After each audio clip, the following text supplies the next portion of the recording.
Hi, everyone. Welcome to another episode of Led by Life. We're your hosts. I'm Rafaela, and this is my friend Hannah. We're two manifestors in human design. If you're familiar with the system of human design, we both share the same energy type. And that's really how we came to establish our friendship.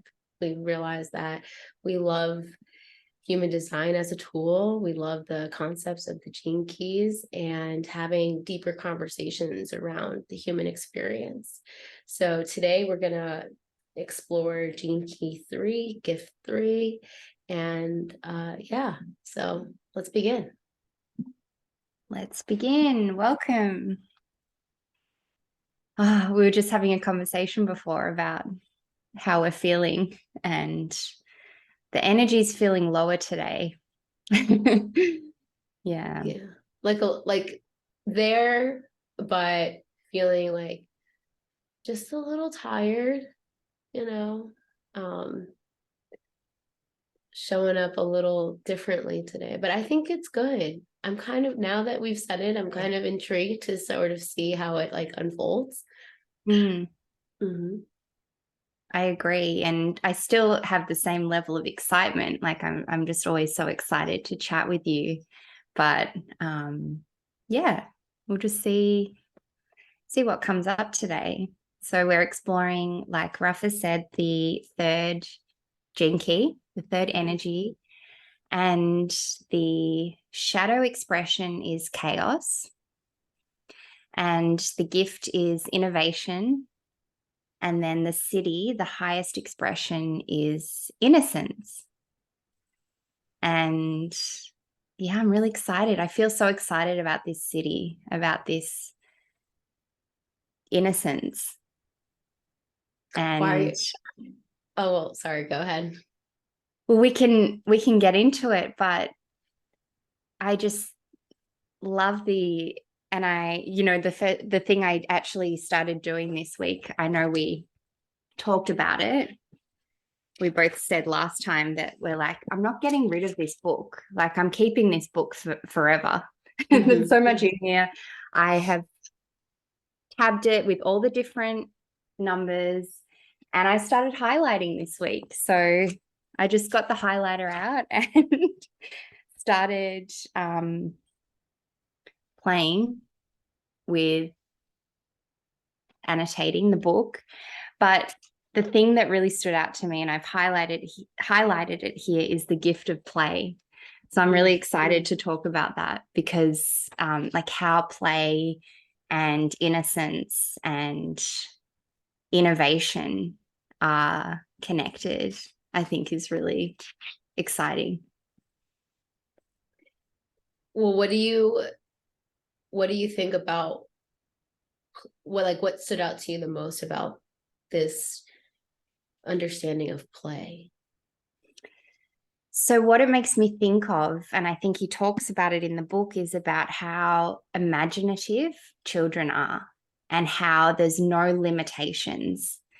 Children don't limit themselves with like, oh, that couldn't be possible. I couldn't do that. They have limitless ideas of what's possible. And when they're playing and when they're in their imagination and they're just in the moment, they can come up with all sorts of things, and there's no limits to what's possible. Whereas as adults, we kind of grow out of that. I think, get conditioned by the world, and we're told you can't do this, or that's not possible, or we're told all of these things. We're told all of these limitations. We're taught to have like a limited mindset.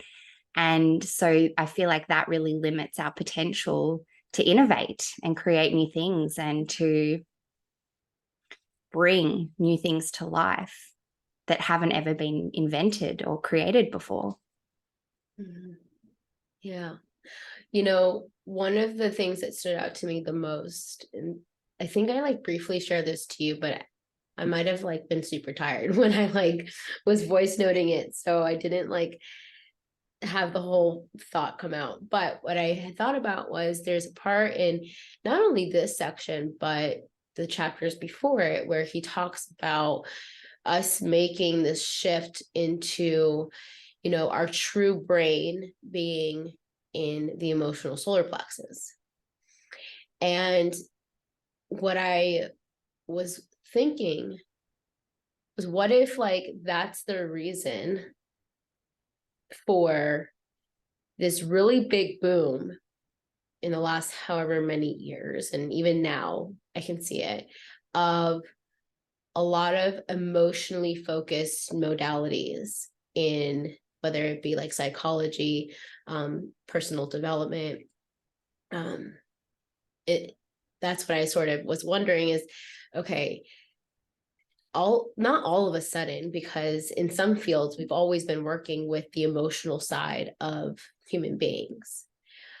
But I sense that, especially with this conversation around like regulating the nervous system and the science that has come out with how our emotions are so closely tied to this biological part of ourselves, and how we're moving, into the emotions being our like true brain. I wonder if that's like what all of this has been getting us ready for, like psychology. And he even referenced Freud in the shadow frequency.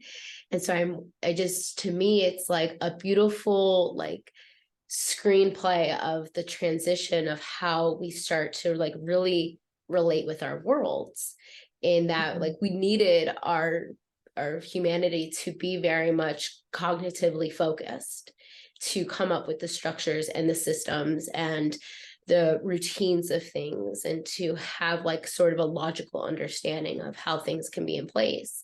And now it sort of seems like we're moving beyond that and into our emotional states, and how the emotions provide us with so much information. Sometimes for some people, an overwhelming amount of information being the reason why like maybe many of us have difficulty with emotional regulation, or go into states of like fight or flight, or not really being able to like sit or process with them, because we weren't really taught that. I mean, I don't know about for you, but it seems like there's a lot of reflection around that, the fact that older generations aren't so much in tune with their emotions.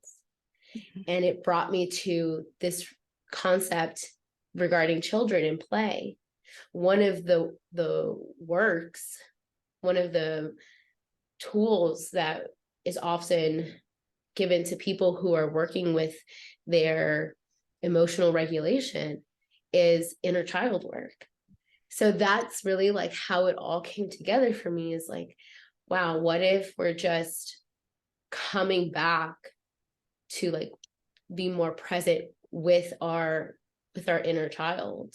And he had mentioned something about how like the future generations will be these children with great depth and play and all this stuff. And I sort of was, to me, that's just how it made sense. Like when I was reading it, it came to me in this really beautiful way of us reconnecting with our inner our inner children, and why there's such a big conversation around it right now. That's brought up so much for me. Go for it. I want to hear it.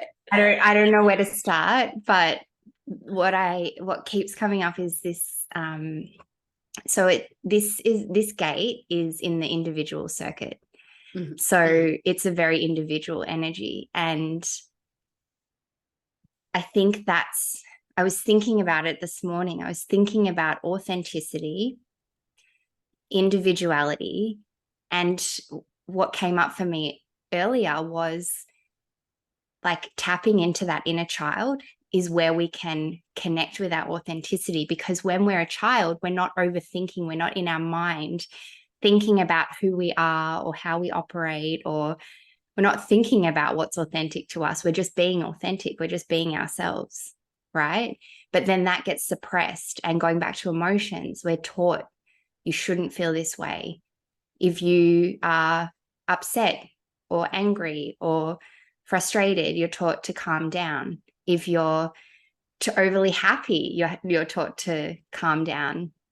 we're kind of told as children that our emotions are not, we're taught to judge our emotions as good or bad instead of just feeling them and being with them and processing them. I think that's changing. I really do think that's changing with all this conscious parenting, this movement of like more intentional, conscious parenting. So I'm really excited about that as well, to see that change. But yeah, it just kind of, it's brought up a lot of different things, but it really comes back to, I think, where our individuality is. And that's what human design and the gene keys is all about. It's individuating us. It's about dehomogenizing us. And it's about us really expressing our unique individuality.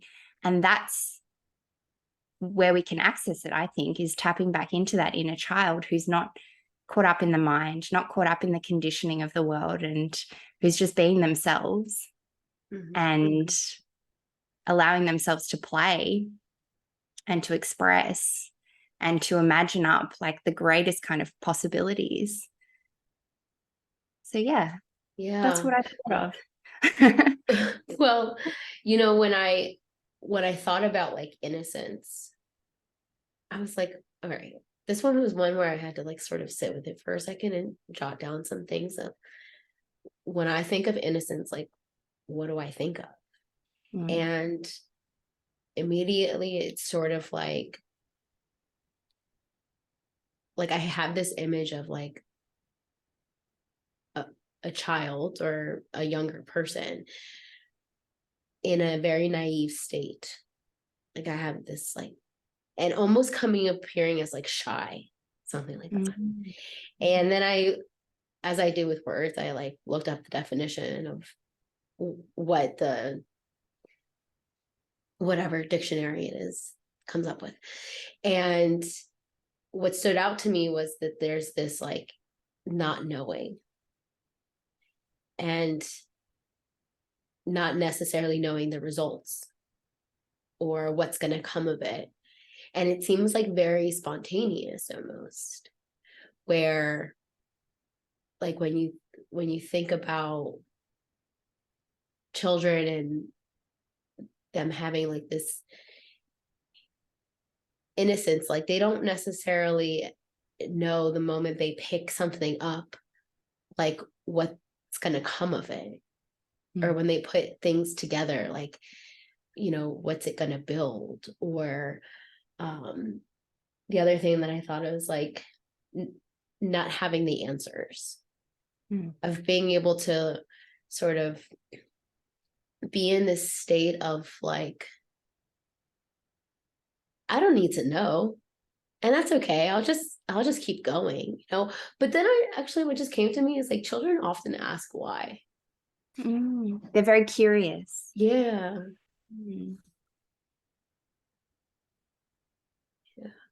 I think both can coexist, like that curiosity and that wanting to learn, but then also the being okay with not knowing. And that, for me, that brings up more of like not knowing what the result will be, not knowing what the outcome will be, because that feels like a very conditioned kind of thing to do, is to want to know what's going to happen with our lives. And a lot of us live that way, wanting to know the outcomes of things.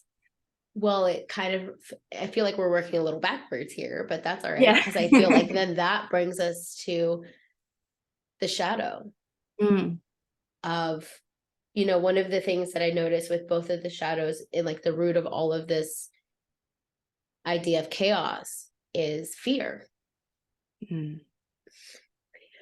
So how that sort of, what you were saying, what it brought me back to was also how Richard read in this third gene key, he talks about science and religion. And in some way, when you said like not needing to know the answers or the end result, or yeah, like the end result, I thought back to, in some way, has science and both religion provided us with this this way of trying to get to the answers.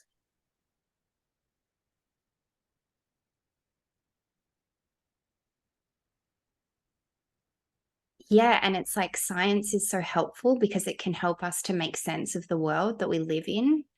But then it's always changing. Like they're always discovering new things in science. There's always new scientific discoveries. There's always new revelations. There's always these new innovations in science. So we cannot stick to everything as fact. We need to kind of be playful with the information that we're consuming, because knowing that things change, things evolve, we're evolving as humans.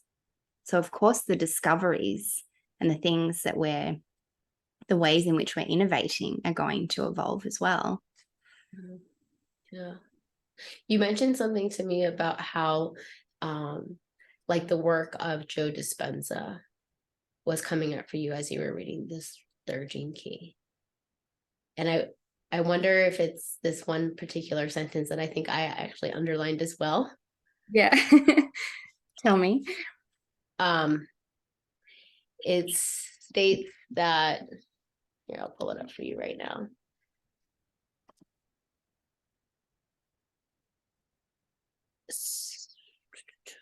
One answer lies in the polarity of the shadow, the 50th shadow of corruption. It means that you are only trapped by your thinking.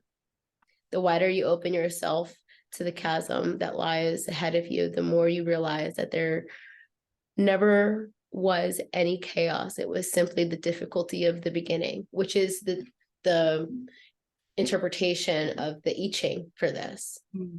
Difficulty at the beginning.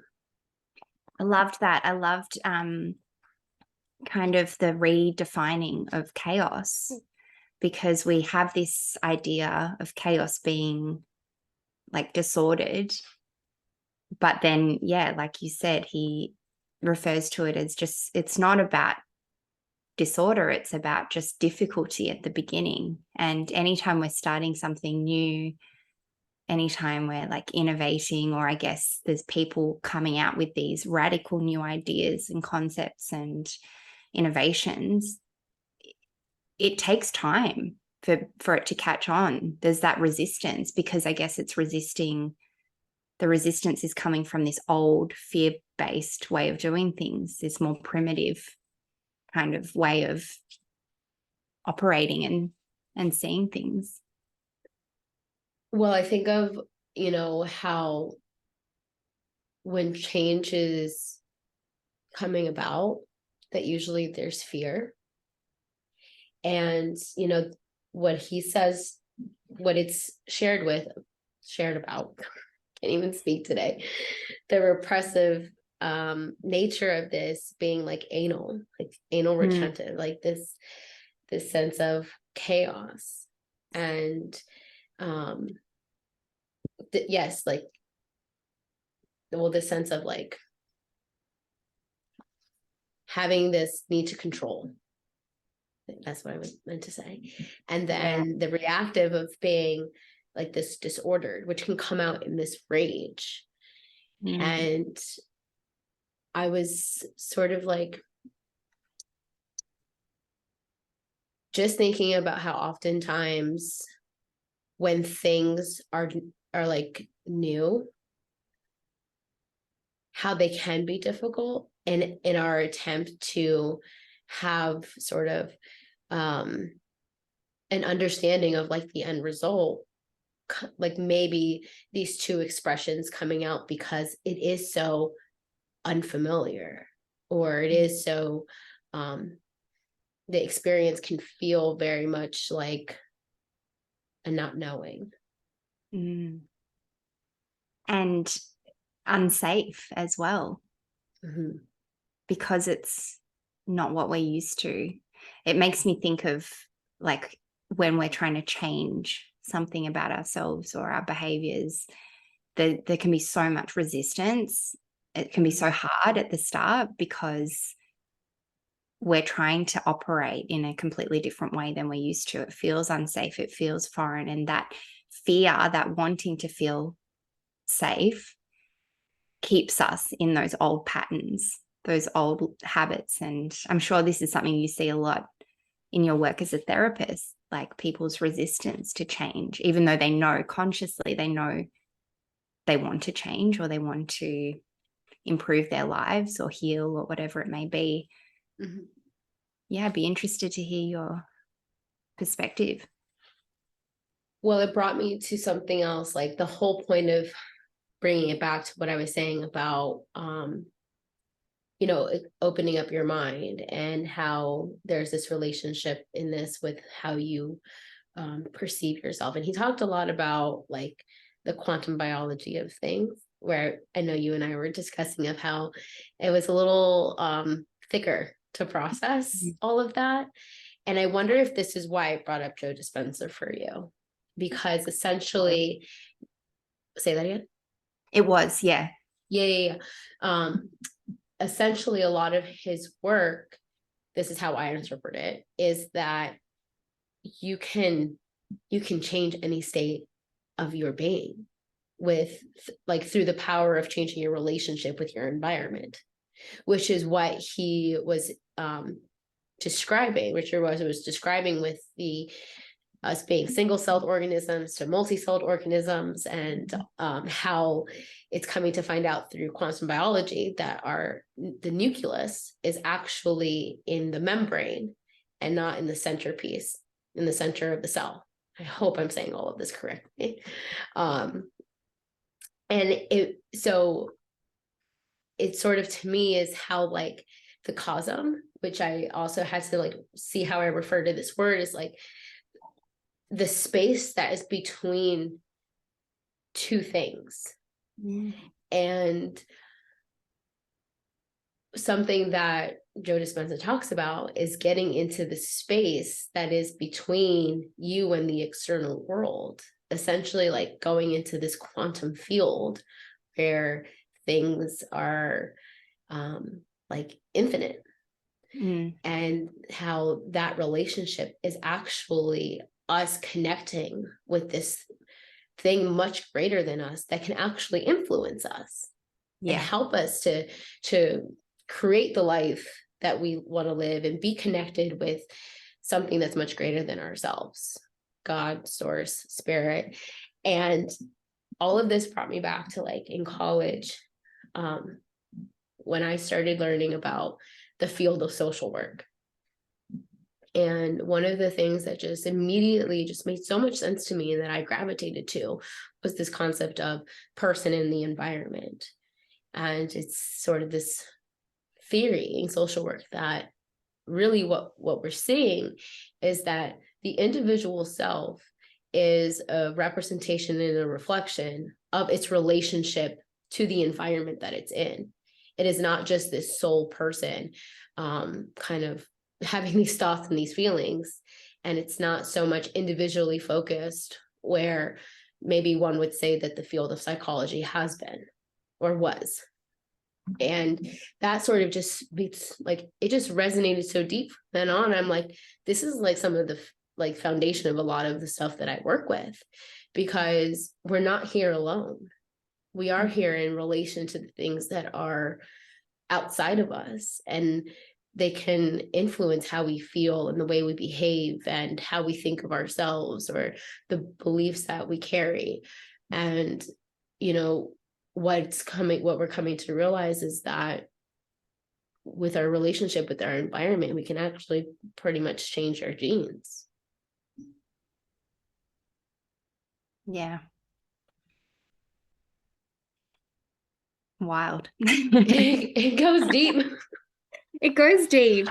And the thing that I think of when, he was saying that, he said somewhere that we're not really even meant to, the human mind isn't even meant to be able to understand this. It's not even designed to, I don't know where he says it, but it's not really something we can intellectualize. It's just like a feeling. I wish I could find it.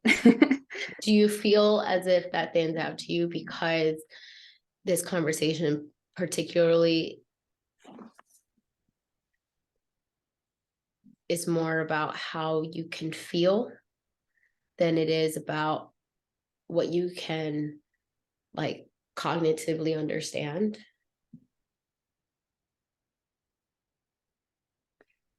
I think so. Yeah. And I think that kind of goes back to what you were saying about emotions and about how, you know, we're becoming more emotionally intelligent. And yeah, I'm not sure what else. Well, My it's so my interesting. brain is finding it hard to come up with the Yeah. yeah. Well, it's so interesting. Well, yeah, because neither one of us have this We don't have defined. mind. So, That's true. like, if we, what we've been doing is also tying this into like our human design charts as well. And one of the things for this one is, again, like the last one, you nor I have this definition. So it would only seem sort of correct for us to not really be closely tied to it, not have a real consistent understanding of like the expression of this. And I guess there was something that you read to me in the human design book that made me realize how much it is in a relation to the external world, how they sort of intertwined, because it's coming out of the sacral and it's Yes. coming out of this like this place where it's about like availability, life force, sexuality. Those are some of the things that I remember. Yeah. It's creative, but it's a different kind of creative energy to Yeah. that of like the first gene key that we explored. It's a much more creating like physical change, creating change. That's how I interpret Right. it. Well, it makes me think back to like the difficulty at the beginning. Yeah. So it's oftentimes like when I hear that, I think about times in my life where things have felt like chaotic or disordered. And I've been reflecting back on like, all right, in which way did something come to meet me in that experience that allowed me to become innovative of what needed to happen next? Mm-hmm. Yeah, we need that discomfort. We need that challenge to kind of push us to innovate. And it makes me think of what's happened in the last few years. Collectively, we've been forced to change the way we do things because our consciousness is evolving. We can't continue to operate from this fear-based way of being. That's what comes up for me. And I also have been kind of tying together, I don't know if this has come up for you as well, but the first and the second and the third gene keys, I feel this kind of, I'm feeling this pattern. And I just have to remind myself of what the shadow and the gift were from the last one, because my mind is blanking. This is tiredness. Dislocation, orientation, and unity.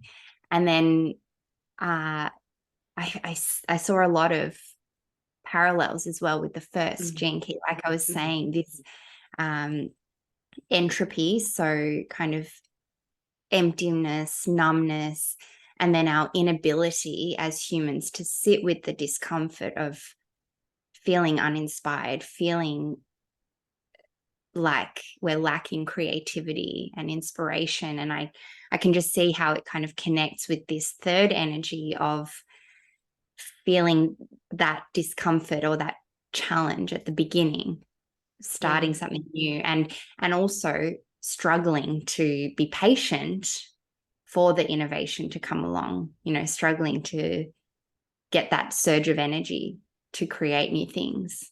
Right. Well, like you had mentioned, they're all in the individual circuitry. So if you look at the body graph, all three of these gates are in the In center. line.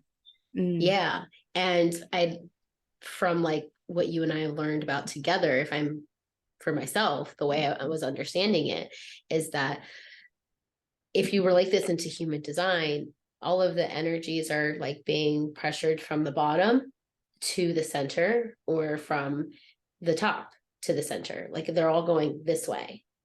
Right. And And so go ahead. they all want to come out the throat to be expressed. Yeah. So Yeah. it seems correct that there is sort of this theme that is happening right here in this individual circuitry, that is so much related to the individual themselves and these experiences of having to be through some sense of discomfort to either take the next action or to come to some place of creativity or to like to have the play in it again. They all sort of have this very individual process. And to break away from what everyone else is doing. You know, I think of when I think of individuality and innovation, I think of doing something that's never been done before.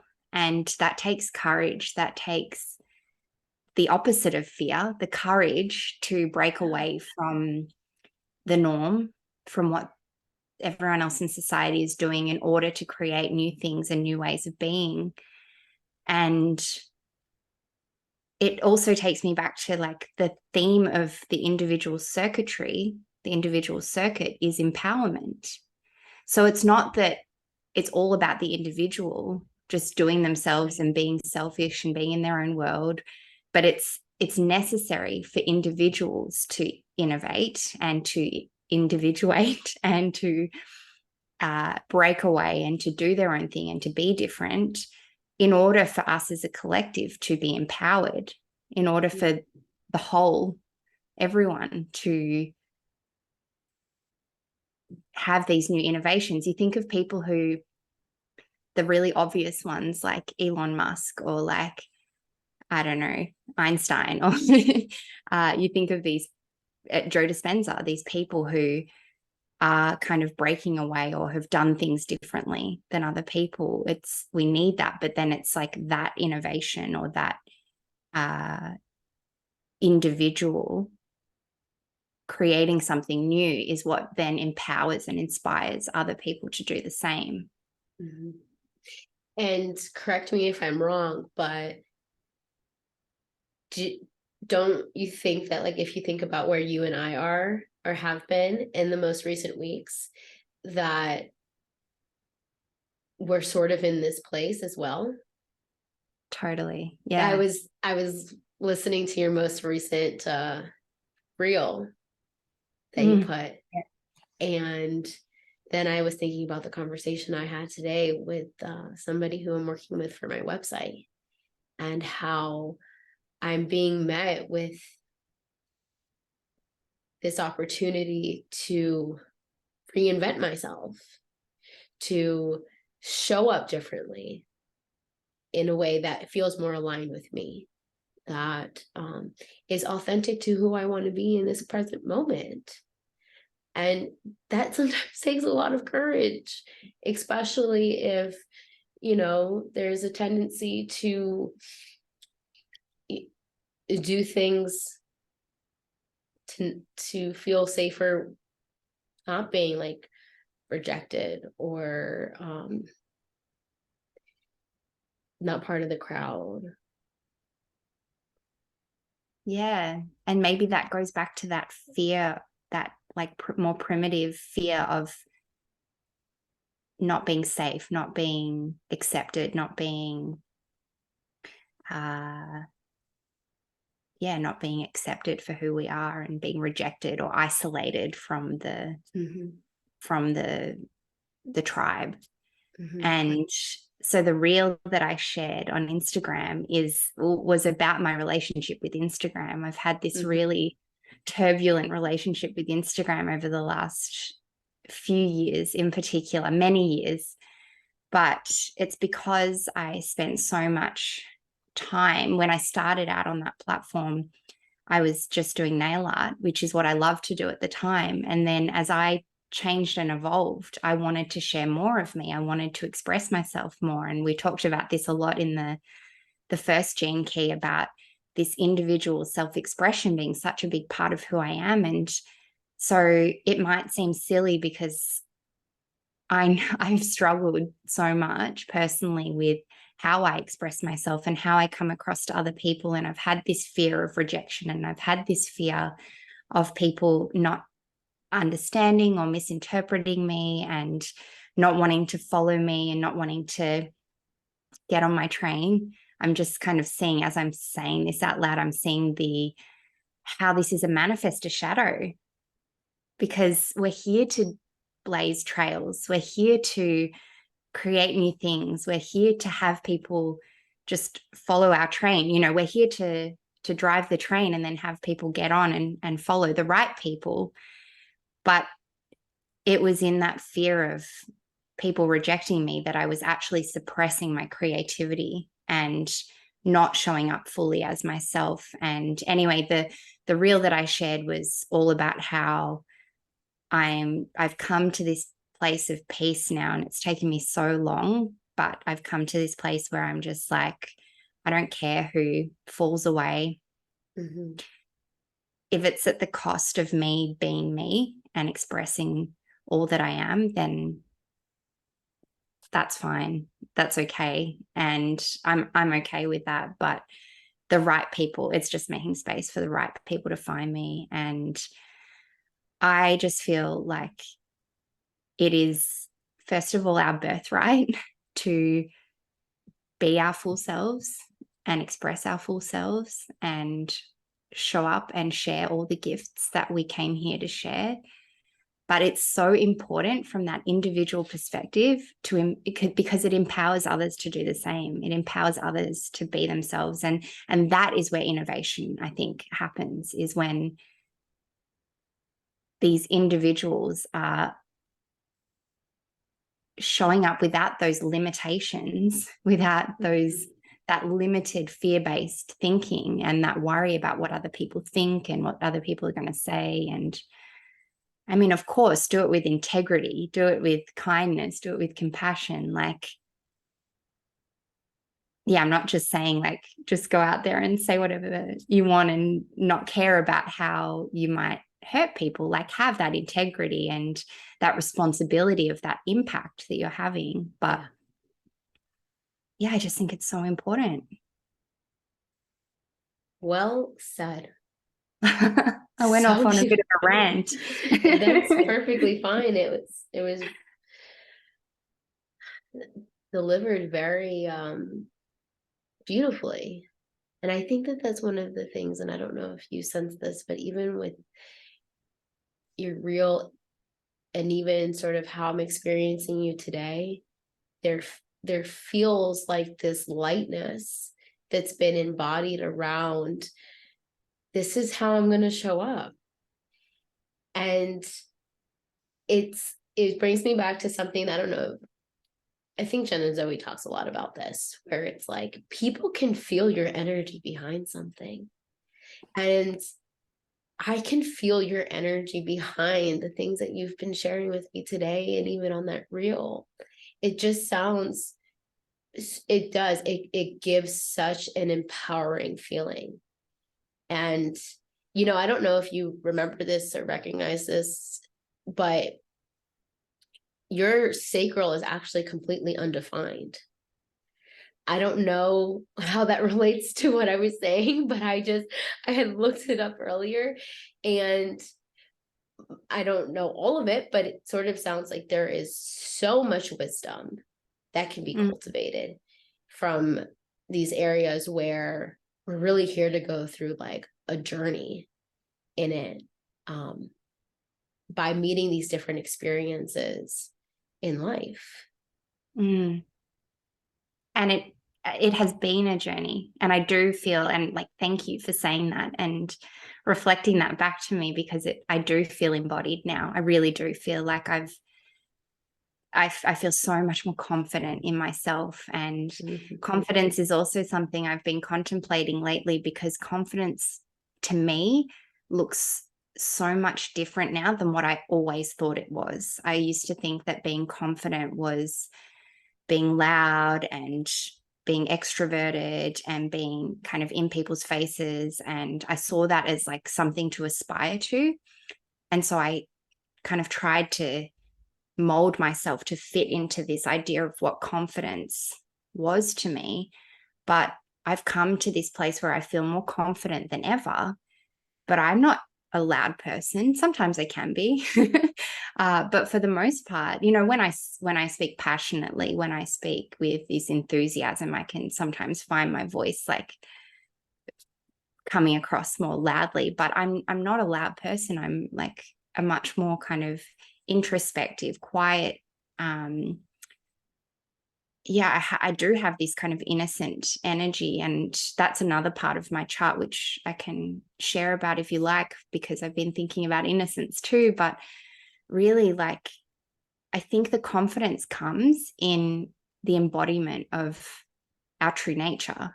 And I think this journey that I've had to go on, which has been so challenging, chaotic, to bring it back to this third energy, it really has been felt like a challenge, difficulty.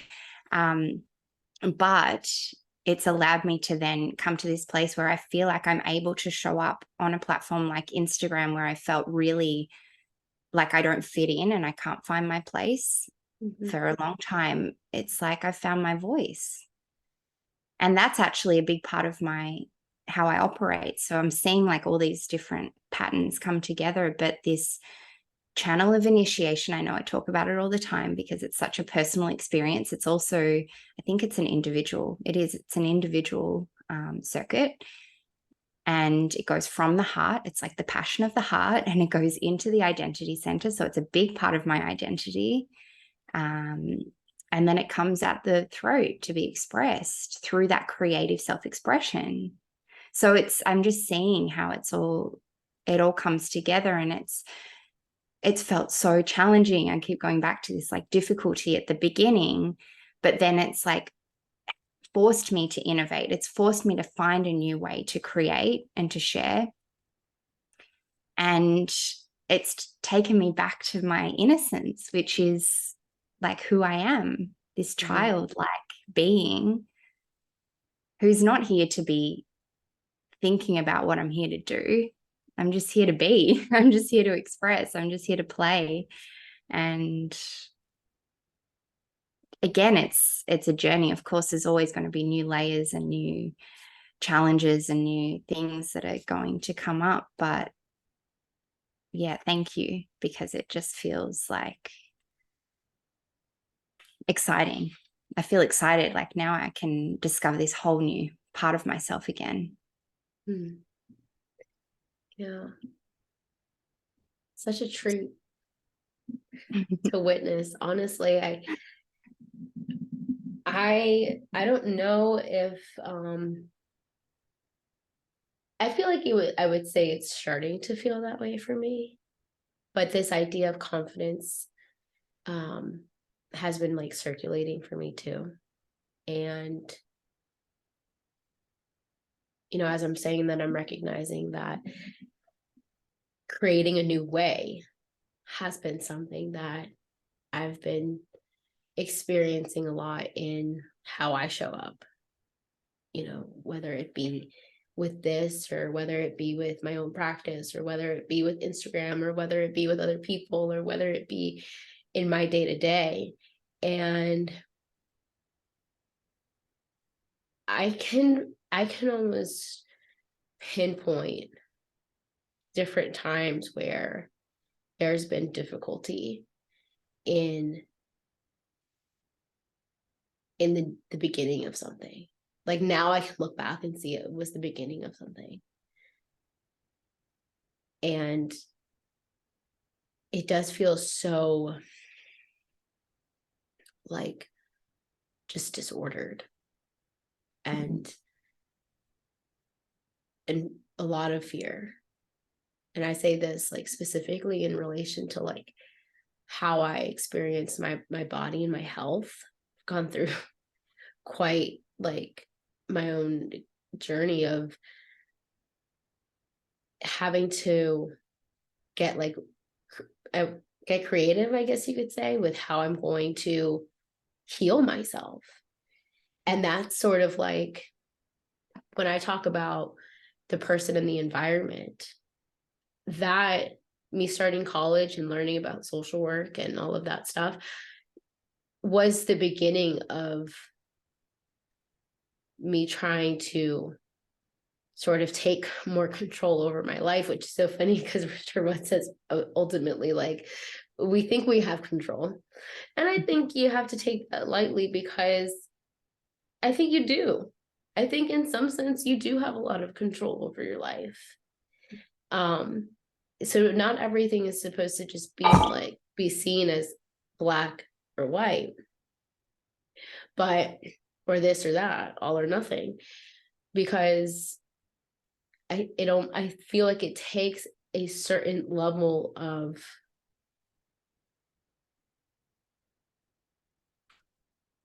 needed like action, needed control, however you want to term it, to get through those moments that feel really difficult. Mm. Yeah, it just makes me think of like the basis of this work is we have to dive into the shadow to extract the gift. Mm-hmm. Yeah.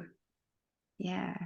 We have to know what it feels like to try and control things and be anally retentive about things, and in order to discover what it feels like to get creative and innovate and Yeah.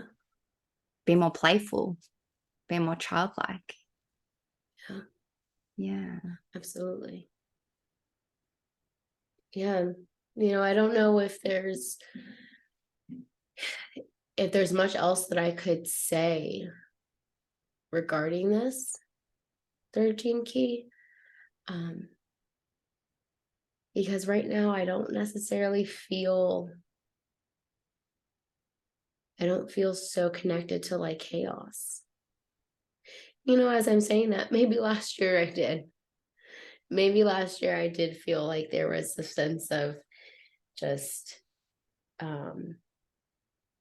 yeah, whether there was this like control in an attempted control in relationship, or whether I think that if I've ever experienced some sense of rage, it doesn't necessarily go outward, it goes inward for me. I don't know if I've ever really been in that sort of state where I'm just like outwardly like going in on certain things. I tend to turn it around a lot and like find it that the rage is sitting within me towards myself sometimes. I don't know if that's like the best, but you know I think you have to slowly, just moment by moment, take away a lot of the judgment around what's happening, and recognize that like you can do something else. Mm. And it'll come. I think sometimes when I think of like um innovation, I really do think of spontaneity. Mm. Yeah. Same. And then also going back to this innocence of being open to it, being like open to the infinite possibilities of what could come. Mm-hmm. Because we just don't know. Yeah. We just don't know. And so I think this is where like our intentions can kind of guide us, because we don't have to know where we're going, but we can set the intention for how we want to feel. We can set the intention for our own alignment, to do it from a place of alignment. We can set the intention to be curious about ourselves, to be curious about our process, to be curious about the emotions that come up, the challenges that come up. We can set that intention to be more playful and be more open to that greater plan. Mm. Yeah. Yeah. I think it is a big theme for both of us right now in very different ways, but I think it is, well, similar as well. Similar but different. Yeah. Yeah. I I don't know about you, but I get this feeling like there's something bubbling there. Like there's something that but I can't pinpoint or define what that is. And that's where I struggle. That's where I get in my head, and I want to know. I want to know what it's going to look like. What am I here to do? What am I here to create? Right? I want to know what that looks like, but it's not mine to know right now. My job is to get myself into alignment and to have my intentions be really pure and authentic, I think, as well. Yeah. No, good stuff. It is. Do you want to quickly talk about the sacral a little bit? Because like you said, have a completely open sacral. So I do know there was a lot of conditioning there. And I'm still met with that conditioning from time to time. I've done a lot of work to decondition in the sacral, but when I came to human design, I was operating out of a completely conditioned sacral, like always doing, always feeling like I have to create, take action, very like masculine kind of energy. And so I've been in a process over the last year of deconditioning that sacral. So what is your interpretation of the sacral energy? And I know that your fifth gate, your sun gate, lies in the sacral. So I'm really excited. I'm so excited to have that conversation. But yeah, what does it mean to you, and what's your perspective on that? I was just kind of like looking at some of the themes of it, and I do see it. It's this like generating motor, I guess. And something you said, this do brought me to like the post that I had just shared today of this. And maybe that's like where some people like find chaos, is just like in the constant doing of things. It doesn't seem like chaos. It doesn't seem like, being anal or being like disordered in some way. But what I was sharing was that, in this process of growth, someone shared with me, a tree doesn't tell itself to grow. It doesn't say grow, grow, grow. It just grows. And I thought about like my own like inward healing growth, you know,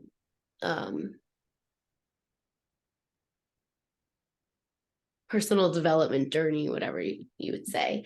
And I have found myself like for many years wanting to be this best version of me. And I just am starting to recognize that I don't know if like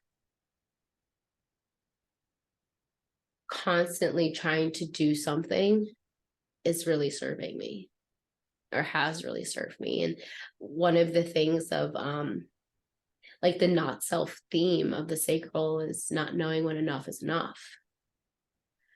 And immediately, like you're right there, for me specifically, I do find that there has at some point that'll take probably some time to decondition through, if I haven't already in some of the conversations or work that I've done. But I think back a lot to my past relationship, and to be quietly honest, like the sexual relationship that was involved in that, because this energy is very much part of like our sexuality. And not until like looking back did I realize that it wasn't healthy. And it's a blessing to be able to go back and realize that and see that. But yeah, this constant like doing of things, and I wonder how much it does relate to like my fifth gate, which is my sun personality. Some say it's the biggest part of your chart, and it's kind of getting a little clearer as you're sharing it with me how it might actually relate to a lot of the way that I am, and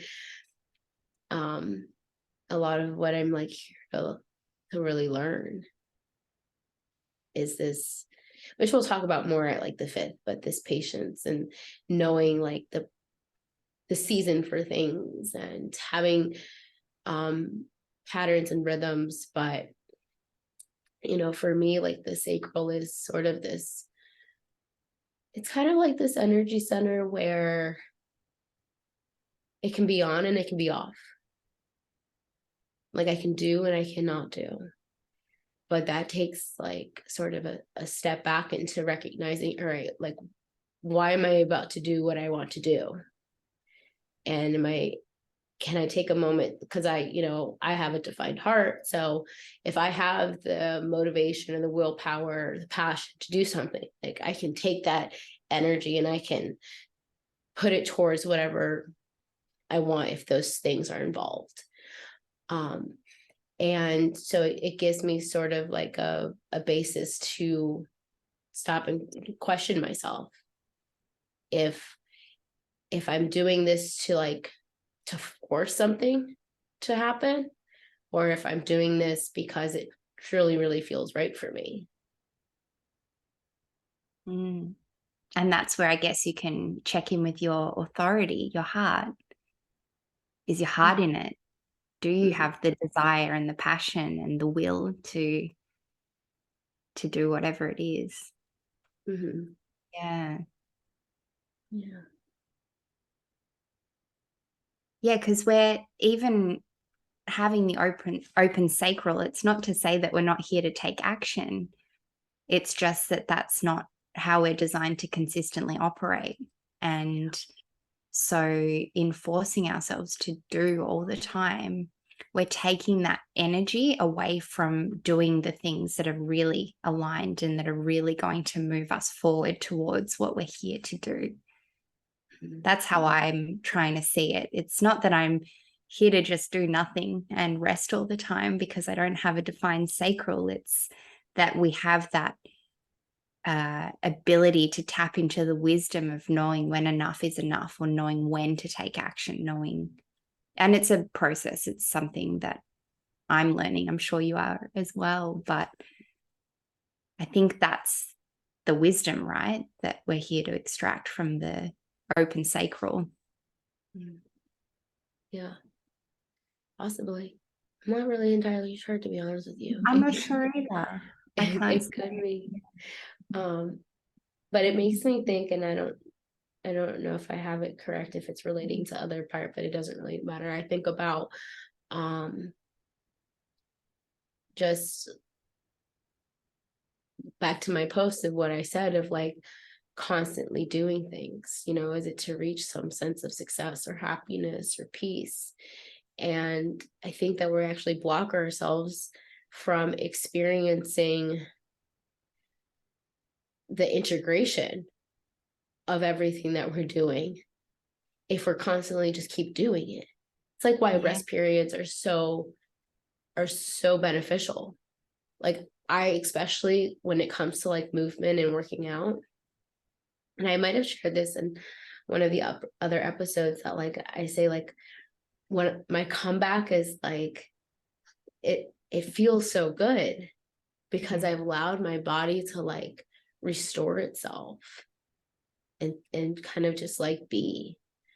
And I would like challenge anybody to like take a break from anything and see how it makes you feel not having it, and then how it feels if you were to like to go back to it. Does it provide you with some sense of like vitality?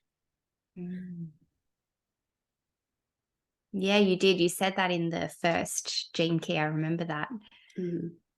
And it's so right. The integration is like where we take everything we're learning and it becomes a part of us and it becomes embodied. And if we're just constantly chasing and doing and moving from one thing to the next, we're not creating that space to just be. And it feels also very controlling. It does feel quite controlling to me because it's like trying to control an outcome, trying to get somewhere, which ultimately limits us, because when we're trying to control where we're going, we're preventing ourselves from seeing just how infinite or amazing or, seeing the bigger possibilities that could come out of something. And it's not to say that it's not okay to have things that we want to work towards. I think there's a time and a place for that as well. But it's like, can we loosen up a little bit? Can we let go of some of that control? Can we let ourselves play a little bit more? Can we let ourselves just enjoy our lives a bit more as well? Because what are we thinking that thing we're chasing after is going to get us? Do we think it's going to make us happy? Yeah, I mean, probably. Who knows? But what I always just thought about is like, is it actually preventing us from being here? Like in this moment? I think so. Yeah, because it's about a future destination and our lives are happening here. Mm-hmm. Yeah. And when you can sit in like a presence like that, in this stillness that I talked about in this post, when you can sort of just be in the midst of the chaos, I feel is where the innovation actually comes in, because you're allowing space for it. If I'm just constantly going and doing all the time, then am I really making room for what I want to feel, how I want to experience, you know? Yeah, and it's like repeating the same patterns over and over, right? Yeah. It's When is like on a enough enough? hamster. Yeah, it's like a hamster wheel. And that's, like you said, that's preventing that, limiting that innovation, because it's like and I heard someone describe this the other day, and I think it was to do with like generators. Generators are here to be the people who are working more because they have that defined sacral. And then the projectors are here to like guide that energy, because if there wasn't someone to come in and be like, hey, we could be doing this a bit differently, and why don't you try doing this way, or, to guide that energy, then we would just keep doing the same thing, because like the majority of the population are generators.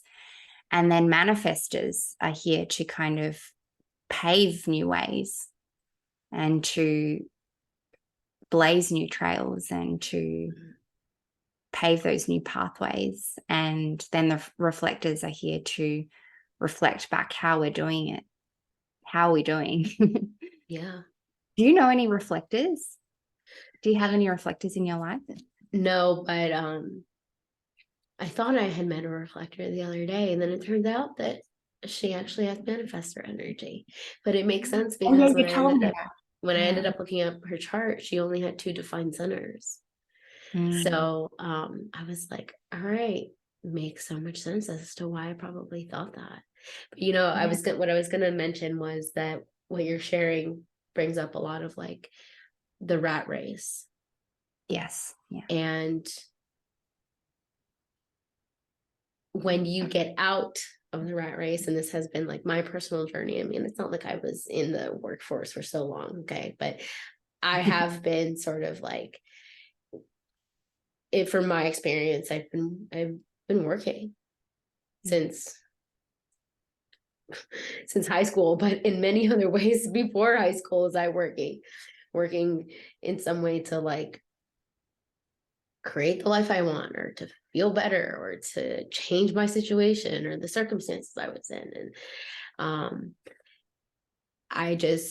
I've realized that part of getting out of this same wheel of the way everyone has been doing everything, whether however you want to interpret that, is that now I've had to become innovative. I've had to, back to how all these three have layered for us, is I've had to, find my unique, individual, authentic expression. And that's had to come in a sense of creativity, of finding a new way that is going to work best for me, because I'm not going to be able to do things like everybody else. And I don't want to do things like everybody else. I never really have. I could tell you that firsthand. And yeah, if you feel called to not be fall into the line of like waking up at the same time to do the 8-hour day and then do the thing at night, and then every day begins to feel like the same, and it almost feels a little lifeless. I mean, getting out of that takes a tremendous amount of courage. And then you get to be creative in that, not knowing that life will give you these sort of experiences to say, oh, well, maybe you could go this way, maybe you could do that, or maybe I want to do this. But you get possibility. And I'm still sort of saying for myself, how is this way going to be for me? So yeah. You'll be led by life. Yep, absolutely. Yeah, and I think the hamster wheel and this rat race, that's what you said, is it's so true. And I think we're seeing that big shift happening, and it's just going to continue to happen. People are recognizing that they don't want to operate this way anymore, and it feels empty. Like it feels like, well, what's it all for? What am I really trying to get here?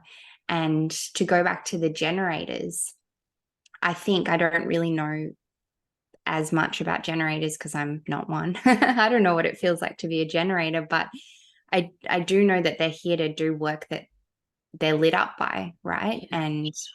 And so when they're lit up by what it is that they're doing, they're able to work consistently and to use up that battery, like work all day and use up that battery and then recharge overnight and then use it again. And so I'm kind of seeing the bigger picture here, how we need generators. We need these people who are able to consistently draw from that sacral energy but we need them to be doing the things that they love to do.